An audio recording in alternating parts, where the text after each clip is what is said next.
కరీంనగర్, ఆదిలాబాద్, నిజామాబాద్, మెదక్ జిల్లాల బీజేపీ అభ్యర్థి విద్యావేత్త మల్క కొమ్రయ్యను ఆశీర్వదించండి. విద్యారంగంలోని టీచర్ల సమస్యలను చట్టసభలలో గట్టిగా పోరాడుతాం. మొదటి ప్రాధాన్యత ఓటు వేసి టీచర్స్ ఎమ్మెల్సీగా గెలిపించండి.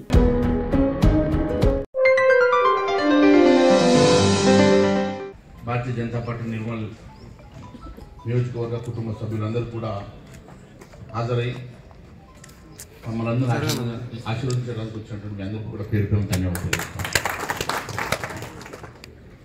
వేదిక మీద ఉన్న పెద్దలు, నా తోటి శాసనసభ్యులు పవార్ రామారావు పటేల్ గారు, అదే మాదిరి మాజీ శాసనసభ్యులు నల్లాయి రెడ్డి గారు, మాజీ జిల్లా పరిషత్ చైర్మన్ చక్రాన్ గౌడ్ గారు, జిల్లా ఇన్ఛార్జ్ మల్లారెడ్డి గారు, భూమయ్య గారు, మెడ్సన్ రాజు గారు, సీనియర్ నాయకులు జనార్దన్ గారు, నారాయణ రెడ్డి గారు, శ్రీనివాస్ గారు, రాజేశ్వర రెడ్డి గారు, విలాస్ గారు, నిర్మల్ నూతనంగా ఎన్నికైనటువంటి అధ్యక్షులు సాయి గారు, కార్తిక్ గారు, మరి మండల అధ్యక్షులు నర్సాపూర్ మండల అధ్యక్షులు నరేందర్ గారు, సోన్ పార్టీ అధ్యక్షులు గంగారెడ్డి గారు, బామట అధ్యక్షులు రంజిత్ గారు, సారంగపూర్ మండల పార్టీ అధ్యక్షులు నరేష్ గారు, నిర్మల్ మండల పార్టీ అధ్యక్షులు వెంకటరెడ్డి గారు, దిలాల్పూర్ మండల పార్టీ అధ్యక్షులు నర్సారెడ్డి గారు, రామరెడ్డి గారు, మరి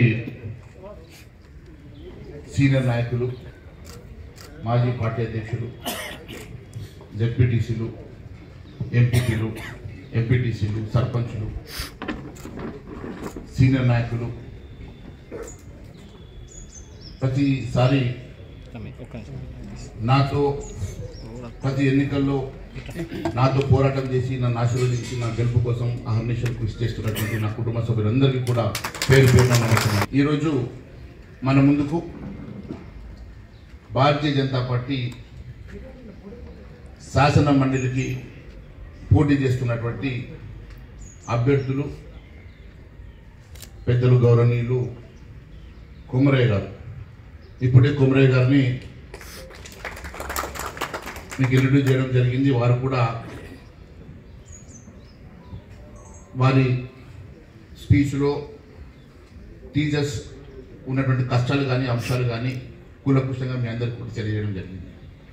అదే మాదిరిగా ఇప్పుడే గ్రాడ్యుయేట్ శాసన మండలికి పోటీ చేస్తున్నటువంటి సీనియర్ నాయకులు అంజిరెడ్డి గారు కూడా ఇప్పుడే సుదీర్ఘమైనటువంటి వారి ప్రసంగంలో అనేకమైనటువంటి అంశాలను తెలియజేయడం జరిగింది. భారతీయ జనతా పార్టీ ఒక ఆలోచనతో ఈరోజు శాసన మండలికి ఇద్దరు అభ్యర్థుల్ని మన ముందుకు పంపడం జరిగింది. ఇద్దరు అనుభవజ్ఞులు. ఒకరు ఢిల్లీ పబ్లిక్ స్కూల్ యజమాన్యం చైర్మన్గా ఢిల్లీ పబ్లిక్ స్కూల్ని హైదరాబాద్ పరిసర ప్రాంతంలో నడిపిస్తూ వారు ఎంటర్ప్రెన్యూర్గా చాలా సక్సెస్తో ముందుకు నడుస్తున్నటువంటి వ్యక్తి. దాదాపు 6,000 మంది వారి ఉపాధ్యాయులు పనిచేస్తూ ఉన్నారు. అదే మాదిరిగా అంజిరెడ్డి గారు కూడా సీనియర్ బీజేపీ నాయకులు. వారి సతీమణి కూడా సంగారెడ్డి జిల్లా బీజేపీ పార్టీ అధ్యక్షురాలు. వారు కూడా సుదీర్ఘంగా రాజకీయంలో ఉంటూ వారు కూడా వ్యాపారవేత్తగా సుపరిచితులు. కాంగ్రెస్ పార్టీ అనతి కాలంలోనే ప్రజా ఆగ్రహానికి గురై ఇచ్చిన హామీలు నెరవేర్చక అన్ని వర్గాల ప్రజానికం ఈరోజు బాధపడుతున్న సందర్భం మీకు తెలుసు. 6 గ్యారెంటీల పేరు మీద చట్టబద్ధత కల్పిస్తానని చెప్పేసి శాసనసభలో ముఖ్యమంత్రి గారు స్వయంగా ఒప్పుకొని మరి మాట మార్చి ఇప్పటి వరకు దానికి చట్టబద్ధత కల్పించలేని ఒక అసమర్థ ముఖ్యమంత్రి ఈరోజు రేవంత్ రెడ్డి గారని తెలియజేస్తా ఉన్నాను. అంతేకాకుండా 420 హామీల్లో ఏ ఒక్క హామీ నెరవేర్చక డిక్లరేషన్స్ పేరు మీద ఆ రోజు స్వయంగా రాహుల్ గాంధీ గారిని, ప్రియాంక గాంధీ గారిని తీసుకొచ్చి తెలంగాణ ప్రాంతంలో బీసీ డిక్లరేషన్ కానీ, రైతు డిక్లరేషన్ కానీ, యువ డిక్లరేషన్ కానీ, ఎస్సీ ఎస్టీ డిక్లరేషన్ కానీ ఎన్నో డిక్లరేషన్ పేరు మీద వారు అబద్ధాలు చెప్పడమే కాకుండా వారి అధినేతతోటి కూడా అబద్ధాలు చెప్పించి ప్రజల్ని మోసం చేసేటువంటి కాంగ్రెస్ పార్టీ ఒకవైపు ఇచ్చిన మాటకు కట్టుబడి గ్యారంటీ అంటే మోడీ గ్యారంటీగా యావత్ భారతదేశంలో ఏ హామీ ఇచ్చినా ఖచ్చితంగా నెరవేర్చే ఏకైక పార్టీ భారతీయ జనతా పార్టీ అభ్యర్థులుగా ఈరోజు మన ముందుకు వస్తున్నారు. మనం ఒకసారి ఒక వాగ్దానం ఇచ్చినా, మేనిఫెస్టోలో ఒకసారి హామీ ఇచ్చినా ఆ హామీ తప్పక నెరవేర్చదు. ఎందుకంటే అది నరేంద్ర మోడీ గారి హామీ అని చెప్పి తెలియజేస్తా ఉన్నాను. ఏ రాష్ట్రం వెళ్ళినా భారతీయ జనతా పార్టీ పాలించేటువంటి రాష్ట్రాల్లో ఎక్కడ ఏ హామీ ఇచ్చినా ఒకవైపు హామీలు నెరవేర్చడంతో పాటు మరోవైపు అభివృద్ధి పథంలో నడుస్తూ ఉంది. డబుల్ ఇంజన్ సర్కారుల పేరు మీద ఈరోజు ఏ రాష్ట్రంలో కూడా మళ్ళీ ప్రజలు అధికారం మనకు కట్టబెడుతున్నారంటే ప్రజల వైపు, ప్రజల పక్షాన భారతీయ జనతా పార్టీ ఏ విధంగా పనిచేస్తుందో మీరు కళ్ళారా చూస్తున్నారు. 4,000 రూపాయలు నిరుద్యోగ భృతిస్తామని చెప్పి యువతను పూర్తిగా మోసం చేయడమే కాదు, కనీసం బడ్జెట్ అలొకేషన్ లో కూడా వారికి కనీసం పట్టించుకున్నటువంటి పార్టీ ప్రభుత్వం ఏదైనా ఉందంటే ఇది కాంగ్రెస్ ప్రభుత్వం అని మరొకసారి తెలియజేస్తా ఉన్నాను. నిజంగా ఈరోజు వారు ఎమ్మెల్సీ అభ్యర్థిని గ్రాడ్యుయేట్స్ కాన్స్టిట్యుయెన్సీకి, అదే మాదిరి టీచర్స్ కాన్స్టిట్యుయెన్సీకి అభ్యర్థిని నిలబెట్టడానికి కూడా కాంగ్రెస్ పార్టీకి సిగ్గుండాలని తెలియజేస్తా ఉన్నాను. ఎందుకంటే ఏ ఒక్క గ్రాడ్యుయేట్కి ఇచ్చినటువంటి హామీ నెరవేర్చలేదు, ఏ ఒక్క నిరుద్యోగ యువతకి ఇచ్చినటువంటి హామీ నెరవేర్చలేదు. ఏ ఒక్క హామీ నెరవేర్చకుండా ఈరోజు ఏ ముఖం పెట్టుకుని ఓట్లు అడుగుతారని అడుగుతా ఉన్నాను. అదే మాదిరి టీచర్స్ కి ఇప్పటి వరకు కొత్త పే స్కేల్ ఇవ్వలేదు. పాతగా దాదాపు 6 ఇంక్రిమెంట్లు కూడా పెండింగ్ ఉన్నాయి, 5 ఇంక్రిమెంట్లు పెండింగ్ ఉన్నాయి. 6 ఇంక్రిమెంట్ కూడా ఇప్పుడు దగ్గరలో డ్యూ ఉన్నది. 6 ఇంక్రిమెంట్లు వారు ఇవ్వాల్సిన పరిస్థితి ఉన్నది.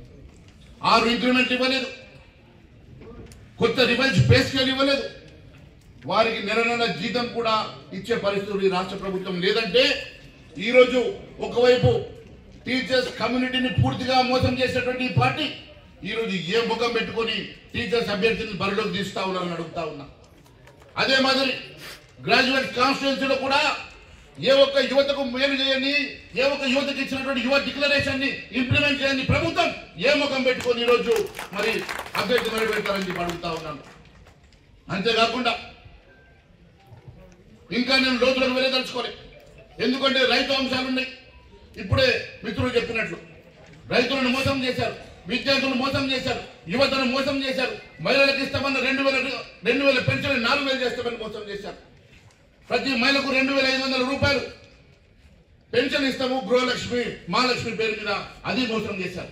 ఎన్నికల్లో నాకు ఏ విధంగా మీరు పనిచేశారో, గత ఎన్నికల్లో నన్ను ఏ విధంగా నన్ను ఆశీర్వదించారో అదే మాదిరిగా మీరందరూ కలిసి కట్టుగా 2 అభ్యర్థుల్ని, ఎందుకంటే మిత్రులారా నేను మీకు తెలియజేస్తా ఉన్నాను, నా మీద బాధ్యత ఉన్నది. ఉత్తర తెలంగాణ జరిగేటువంటి ఎన్నిక, నా నియోజకవర్గం సంబంధించినటువంటి ఎన్నిక. ఈరోజు నేను ఒక ఫ్లోర్ లీడర్గా, ఈరోజు నేను శాసనసభ పక్ష నేతగా నేను సమాధానం చెప్పాల్సిన అవసరం ఉంటుంది. ఈ రోజు మనం గెలిపించుకున్నప్పుడే నాకు మొగం ఉంటుంది, నేను డిమాండ్ చేసి ఏ పని నాకు చేయించే శక్తి నాకు ఉంటుంది. కాబట్టి నేను అడుగుతా ఉన్నాను మీ అందరినీ కూడా, ఏ రకంగానైతే ఇప్పుడు మొన్న ఎన్నికల్లో దాదాపు 10,000 మంది కార్యకర్తలు నా నియోజకవర్గంలో, 10,000 మంది కార్యకర్తలు ప్రతి టెలిఫోన్ నంబర్స్ తోటి ఆ రోజు మీరే కోఆర్డినేట్ చేసుకున్నారు. నాకు శ్రమ పెట్టలే, మీరే బాధ్యత మీరు చేసుకున్నారు. ప్రతి 5 కుటుంబాలకు, ప్రతి 10 కుటుంబాలకు ఒక వ్యక్తిగా మీరే సైనికుల్లాగా పనిచేసిండ్రు. ఏ రకంగా నా ఎన్నికల్లో మీరు పనిచేసిండ్రో అదే మాదిరిగా మీ నియోజకవర్గంలో, మీ గ్రామంలో మీరు టీచర్స్ ఎవరున్నారో, గ్రాడ్యుయేట్స్ ఎవరున్నారో మీరు ఐడెంటిఫై చేసుకోవాల్సిన బాధ్యత మీ మీద ఉన్నది. నాకు 2 రోజుల లోపల మీ నియోజకవర్గంలో, మీ గ్రామంలో ఉన్నటువంటి ప్రతి టీచర్, గ్రాడ్యుయేట్స్ ఇంటికి వెళ్లాల్సిన బాధ్యత ఉన్నది. వారి టెలిఫోన్ నెంబర్ తీసుకొని నాకు ఇవ్వాల్సిన బాధ్యత మీదే అని చెప్పి తెలియజేస్తా ఉన్నాను. ఈ నియోజకవర్గంలో ఉన్నటువంటి 10,000 ఓట్లు, ముదోల్ నియోజకవర్గం అన్న నియోజకవర్గం ఉన్నటువంటి 5,000 ఓట్లు, ఖానాపూర్ ఉన్నటువంటి 5,000 ఓట్లు, 20,000 ఓట్లు నా బాధ్యత, మా అన్న బాధ్యత. మేము కలిసికట్టుగా 90% ఓట్లు పోల్ చేయించుకోవాల్సిన బాధ్యత మనందరి మీద ఉన్నదని తెలియజేస్తా ఉన్నాను. మీరందరూ ఏ మాదిరిగానైతే నా ఎన్నికల్లో మీరు కష్టపడి పనిచేసి ప్రతి ఇంటికి 4 సార్లు వెళ్ళారో, ఏ మాదిరిగానైతే మీరు అందరూ నెత్తి మీద వేసుకొని బరువు మోసారో, అదే మాదిరిగా ఈ ఇద్దరు అభ్యర్థులు గెలిపించుకోవాల్సిన బాధ్యత మనందరి మీద ఉన్నదని చెప్పి నేను తెలియజేస్తా ఉన్నాను. మీ అందరిని ముఖ్యం మనవి చేస్తా ఉన్నాను. మిత్రులారా, మీ స్నేహితులు కానీ మీ బంధువులు కానీ వేరే నియోజకవర్గంలో ఉండొచ్చు. నిజామాబాద్లో మీ అక్కనిచ్చి ఉండొచ్చు, మీ చెల్లెనిచ్చి ఉండొచ్చు, మీ బంధువులు ఉండవచ్చు. వారికి కూడా మీరు ఫోన్ చేయాల్సినటువంటి బాధ్యత మీ మీద నేను తెలియజేస్తా ఉన్నాను. ఎందుకంటే తెలంగాణ రాష్ట్రంలో ఈరోజు ప్రధాన ప్రతిపక్షంగా పాత్ర పోషిస్తున్నది భారతీయ జనతా పార్టీ. మొన్న కాంగ్రెస్ పార్టీకి సమాంతరంగా 8 పార్లమెంటు గెలుచుకొని 8కి 8 గెలుచుకొని ఈరోజు ప్రజలు మనకి ఇచ్చినటువంటి తీర్పు ఏంటంటే రేపు వచ్చేది తెలంగాణలో కాసే జెండా అనే పాత్రమే వాళ్ళు తెలియజేస్తారు. రేపు వచ్చేది తెలంగాణలో కాసే జెండా, రేపు ఎగిరేది తెలంగాణలో కాసే జెండా. నేను మీకు తెలియజేస్తా ఉన్నాను. ఢిల్లీ పెద్దలు కూడా చెప్పారు, ఖచ్చితంగా తెలంగాణలో రేపు రాబోయేది కాసే జెండా, దానికి మీరు సిద్ధంగా ఉంటామని చెప్పారు. నేను మీ అందరికీ తెలియజేస్తా ఉన్నాను. దానికోసం మహానిశలు కృషి చేద్దాం, దానికోసం మహానిశలు పాటుపడదాం, తెలంగాణలో కాసే జెండా ఎగిరేద్దాం. అంతేకాకుండా మిత్రులారా, ఈరోజు ఈ నియోజకవర్గంలో జరిగేటువంటి ఎన్నికల్లో మీరందరూ కూడా ప్రధాన పాత్ర పోషించాల్సిందిగా కోరుకుంటూ భారత్ మాతాకి, భారత్ మాతాకి జై శ్రీరామ్.